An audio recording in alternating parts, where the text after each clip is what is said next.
Ayan guys, maghapon siyang nakahiga kami. Giniginaw siya guys, kaya sinuotan ko siya ng damit.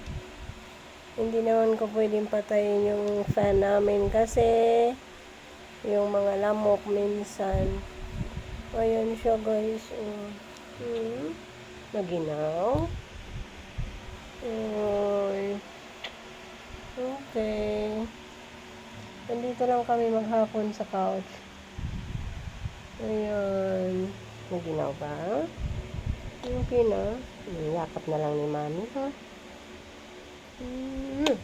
Talaga ni. Maghapon. Ang ginaw kasi. Osu. Sleepy na. Sige na.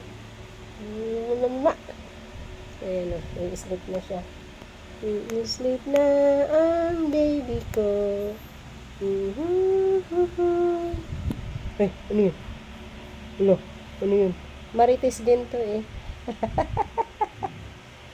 Love you.